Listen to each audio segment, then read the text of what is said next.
Museo de Ciudad Real podemos contemplar una recreación del mundo funerario ibérico. Están todos invitados porque la verdad que es una exposición muy espectacular que nos va a ayudar a entender muy visualmente cómo hacían los rituales funerarios nuestros antepasados iberos, ¿no, Ignacio? Sí, efectivamente, esa es la intención del museo, poder plasmar con una reconstrucción de un cementerio ibérico y cómo son esos rituales desde el momento en que muere un guerrero ibérico, o muere un personaje de su sociedad, hasta que es recuperado por la arqueología y sus objetos entran al museo. Y dependiendo también de la clase social que tenga, que lo vamos a ver aquí perfectamente, ¿no? Efectivamente, dependiendo de si es hombre, mujer, si es un niño o el componente social, la riqueza que tuviese durante su vida, así también queda plasmado tanto en el interior de las tumbas como en el exterior de las sepulturas. Pues lo que vemos aquí era incineración, ¿no? Porque creían en la vida más allá de la muerte, efectivamente, ¿no? Los oretanos, que son los íberos que habitan esta zona en época prerromana, creen en la vida trascendente, en una vida después de la muerte, y para eso lo que hacen es practicar el ritual de la incineración, que es quemar a sus muertos con los objetos que han sido representativos durante su vida, si es una mujer con sus adornos, si es un artesano con sus herramientas y si es un guerrero con su armamento. Y de esta forma, después de quemarle y dejarlo así varias horas o incluso días, lo que se hace es separar el alma del cuerpo material, y de esta forma ese alma pues sube al más allá con sus divinidades, sus antepasados, sus héroes, a compartir ese espacio sagrado. Aquí vemos el difunto y más personas. ¿Quién son alguien destacado, no? Sí, hemos querido reconstruir el ritual funerario, la incineración de un guerrero, por eso está planteado con su armadura, bueno, en este caso con su casco, con su espada falcata, que es la definitoria del mundo ibérico, con sus puñales, sus lanzas, y alrededor pues estarían sus seres queridos. En este caso también hemos querido que tuviese un carácter didáctico y representar a los guerreros a partir de reproducciones de originales que tenemos en las vitrinas.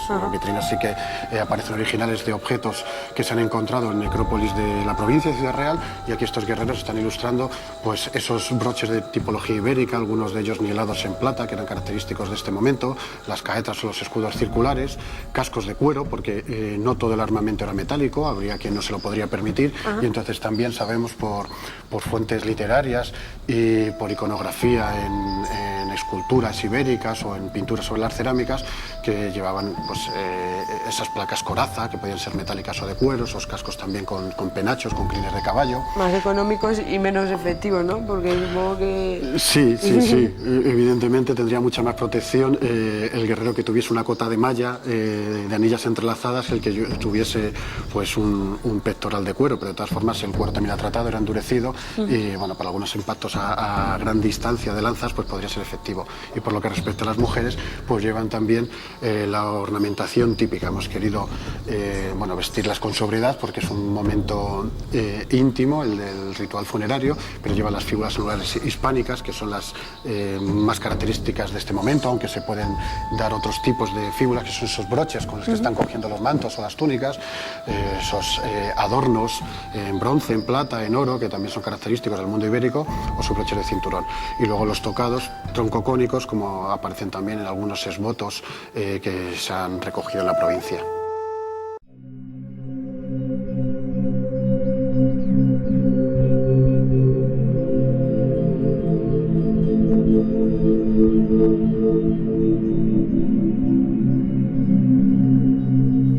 Y ahora sí vemos aquí los cementerios o necrópolis como tales, ¿no?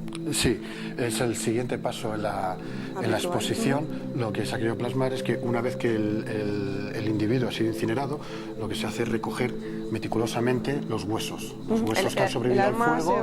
Y aquí se quedan los huesos. Entonces se hace una selección de esos huesos, o en algunos otros cementerios se cogen minuciosamente todo lo que se puede y se introducen en unas urnas de cerámica, que es lo que hemos representado aquí. Esas urnas se depositan en un hoyo, y los hoyos suelen ser agujeros en el suelo, en ocasiones delimitados por piedras, y luego pueden tener visibilidad exterior de más riqueza o menos en función de la importancia que ha tenido ese individuo. Y lo que se hace también es, junto a las cenizas y a esos huesos que se han recogido en la pira funeraria, se introducen los elementos que eran definitorios del individuo. Hemos visto anteriormente que se estaba incinerando a un guerrero, y aquí estaría su puñal, su punta de lanza, una hebilla de broche de cinturón, o uno de esos broches que hemos visto anteriormente, de esas fíbulas de bronce para coger las túnicas. Luego todo esto que se hace es rellenarlo de tierra, se entierra y se puede señalizar con diferentes elementos.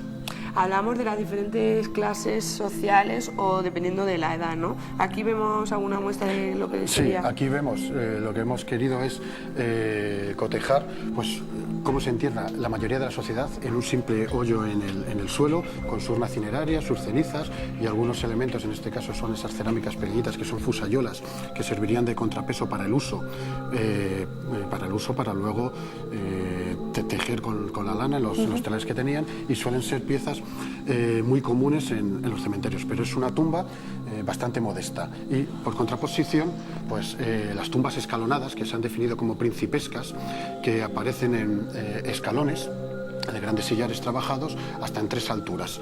Y esta es una forma de enterrar a individuos de mayor nivel social. Las tumbas que se han conseguido excavar intactas luego presentan ajuares funerarios bastante ricos. Es más, las tumbas antiguas, en torno al siglo VI, V a.C., que están respondiendo a estos patrones, luego suelen tener encima una columna sobre la que se coloca un animal sagrado, un animal mitológico para proteger al difunto. También en la exposición tenemos representadas algunas de esas bichas, suelen ser leonas, esfinges, que han aparecido en Alarcos.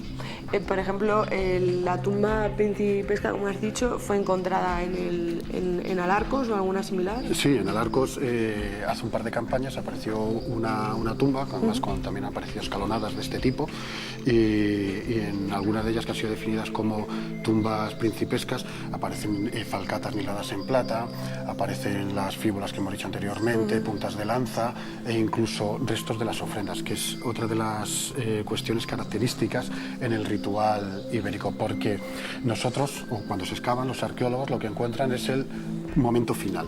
Se abre una tumba y aparecen los objetos que se han introducido intencionadamente para acompañar al difunto en su viaje al más allá.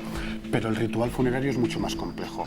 Hay otra serie de elementos que la arqueología puede reconstruir, como pueden ser las ofrendas de animales, de huesos que se han echado, que se interpretan como parte del banquete funerario en honor a ese difunto, que se pueden sacrificar muchas reses, muchas ovejas, en función también de la capacidad económica que tenga la familia o que tuvo él.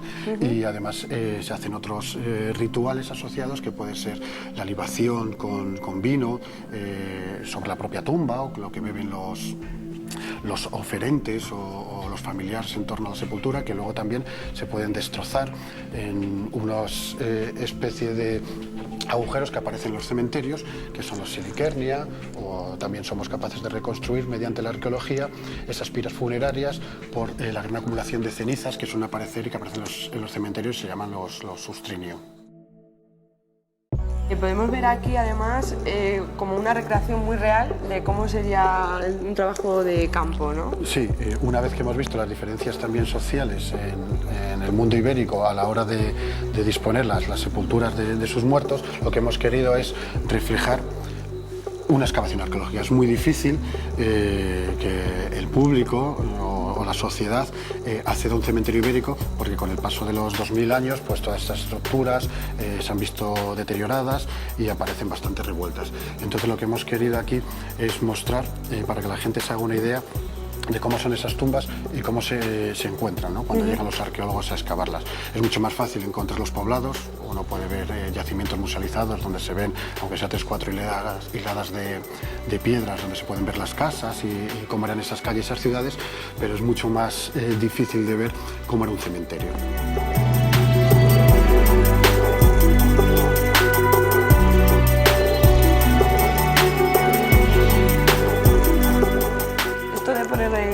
En cuadratura, ¿eso por qué se hace? Bueno, esto es para tener una referencia espacial de dónde aparecen los objetos. Al final es como si estuviésemos jugando a los cuadros. Entonces se hace una gran cuadrícula y como si estuviésemos jugando a los barcos. Y se hace una gran cuadrícula y cada cuadro está numerado. Lleva un número y una letra que nos va a permitir posicionarlas. En un eje de coordenadas, otro de abscisas, sabemos en cada momento dónde están apareciendo las piedras, las tumbas, cada uno de los elementos. Y luego, con ese trípode y ese nivel, el teodolito que tenemos allí, y esa mira, esa regla, lo que permite además es posicionarlo también en profundidad. Entonces tenemos las 3 coordenadas espaciales, y en arqueología es fundamental saber dónde ha aparecido cada uno de estos objetos para saber lo que está por encima, lo que está por abajo, lo que es más antiguo, lo que es más moderno. Entonces esta es la base de cualquier excavación es trazar para espacialmente poder ubicar los objetos, y de esta forma podemos ver cómo las tumbas que hemos reconstruido aparecen dentro de unos cuadros que son los que están en proceso de excavación. Por ejemplo, aquí veríamos cómo se lo encuentran en un primer momento y de ahí sacan materiales originales o joyas como las que vamos a ver ahora, ¿no? Aquí lo que nosotros hemos planteado son las reconstrucciones con objetos que son copias para que luego vean los originales en vitrinas, y sí, sería la boca de una urna con unos huesos y unas cenizas que pueden quedar esparcidas por el campo y así pueden aparecer pasados 2.000, 2.500 años en un cementerio, en un yacimiento arqueológico.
Ignacio, hemos visto la recreación muy real, pero aquí esto sí que es real y esto se ha encontrado en Alarcos y en más lugares, ¿no? Sí, aquí tenemos una muestra de algunos de estos objetos originales que han aparecido en varios cementerios ibéricos de la provincia.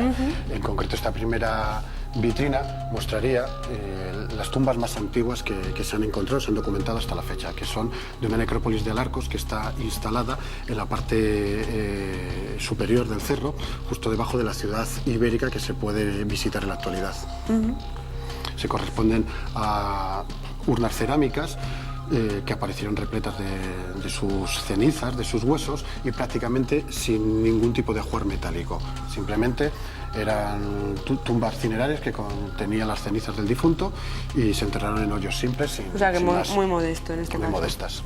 Luego, a ese frasco con no sé qué es, ¿eso qué es? Son astrágalos. Estas dos vitrinas corresponden a una única sepultura que apareció en las excavaciones que dirige Charo García Huertas en la otra necrópolis de Alarcos que se ha conocido recientemente, que está a orillas del río Guadiana, y en la que encontraron una gran tumba que denominaron principesca por las riquezas de los materiales que aparecieron en su interior, entre otros una urna cineraria pintada, la falcata, la típica espada ibérica, además con ricas decoraciones enhiladas en plata, el asa de un escudo, dos puntas de lanza, y a lo que hacías tu alusión, que era a los 400 astrágalos o tabas, que son de ovejas. Sí. Entonces, hay varias interpretaciones. Se sabe que, como hemos dicho anteriormente, se hacían ofrendas o banquetes funerarios en honor del difunto. En el caso que fuese esa procedencia, habría un mínimo de 100 ovejas que se habrían sacrificado. Sin embargo, bueno, hay otros autores que opinan que pueden tener otro componentes más simbólicos, la aparición de estos objetos, e incluso 6 de esos astrágalos estaban perforados, lo que quiere decir que pudieron formar parte de un collar, y además están con restos de fuego, o sea, como que son recuperadas de la propia pira funeraria del difunto que se quemó para posteriormente enterrarlo en esta sepultura.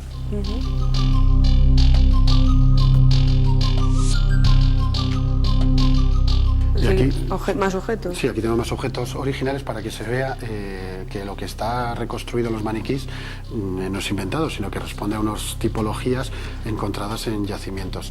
Estos no tienen un origen claro, se sabe que son de la provincia, y hay desde esas alas que son de un escudo, de una caetra circular, que estaba decorada, la punta de lanza y el regatón, que son las dos partes metálicas que lleva la lanza en los extremos, o esas fíbulas, esos broches, pues de diferentes tipos, pero donde abundan las anulares hispánicas que hemos visto que tenían los maniquís, o algunos broches de cinturón, esas placas de bronce grandes, ¿no?, para entallar luego las túnicas o los mantos.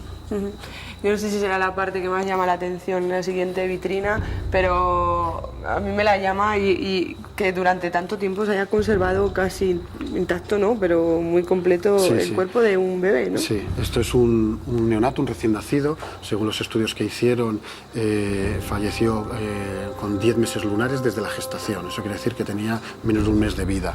Y apareció en el Cerro de las Cabezas, y nos lo ha cedido el depósito, el museo de Valdepeñas, para que podamos ilustrar aquí que, aunque hemos dicho que el ritual funerario de los íberos es la incineración, no todos los muertos se incineraban. Los niños, los menores de edad, que fallecían prematuramente, no eran quemados y sobre todo tampoco eran enterrados en el cementerio. Bueno, hay diferentes teorías al respecto. Se considera tradicionalmente que no tenían todavía la edad para ser reconocidos individuos y compartir el espacio sagrado de sus antepasados. De esta forma, lo que se hacía era, cuando fallecían, si era de muerte natural, era enterrarlos en los suelos de sus casas. Y así apareció este neonato en el suelo de una casa del Cerro de las Cabezas. Hay otras interpretaciones, hay también quien dice que pueden ser muertes rituales, también para propiciar pues algunos ritos fundacionales en los poblados, o incluso de protección para los individuos y las casas donde han aparecido los niños. Y ya las últimas, esto sería una de las finges o bichas, sí, ¿no? Sí, que sí. Esta es una cabeza de una felino que apareció en la necrópolis de Camino del Matadero. Es un fragmento de una cabeza de una escultura funeraria, seguramente que debió presidir también una de esas sepulturas de pilares, estelas, ¿no?, que en la parte superior coronarían la tumba de un individuo, pues, de cierto prestigio, capacidad económica o riqueza. ¿Y estas urnas serían diferentes de las anteriores? Sí, con esto acabamos, porque es el cementerio hasta la fecha más moderno excavado en la provincia, y es también de Camino del Matadero. Y tiene materiales, con urnas funerarias, también fueron bastante modestas, que se fecharon entre los siglos II y I a.C., ya con la presencia del mundo romano aquí, que siguen algunas tradiciones indígenas como el ritual funerario, pero ya se van incorporando algunos elementos de cerámica exógena, latina, que se van incorporando a las sepulturas. Pero el ritual, durante todo el periodo del siglo VI al siglo I, sigue siendo el mismo, la incineración, y siguen siendo íberos lo que practican de manera continua estos rituales, estas prácticas rituales funerarias, y lo que hemos querido plasmar en la exposición. Que si lo pensamos tampoco ha cambiado mucho a la actualidad, o sea que esto nos viene heredado. Sí, ¿no? Porque se volvió, ¿no?, por otros motivos, seguramente por saturación de los espacios funerarios, pues hemos vuelto otra vez a incinerar, ¿no?, un mayor número que las inhumaciones, como ha venido siendo tradicional en los últimos siglos. Bueno, yo me quedo, Ignacio, con que que nos esté viendo, que acuda al museo, que tiene de lunes a sábado, incluso también el domingo por la mañana, por la tarde 10 a 2, 5 a 8, sí, y el domingo de 10 a 2. El domingo de 10 a 2. Y esto en realidad, o sea, en verlo aquí en real, pues gana mucho, ¿no? Pues sí, porque como decíamos a lo largo de la visita, no es normal o no es usual tener la posibilidad de ver un cementerio. Entonces, aunque no es muy grande, en estos casi 100 metros cuadrados hemos pretendido, pues, que la gente se acerque a lo que es una necrópolis, a lo que es el trabajo de un arqueólogo, y que vea, pues, cómo eran estos rituales, ¿no?, en el mundo ibérico, que, bueno, podemos imaginarnos, podemos leerlo, pero aquí podemos verlo y vivirlo.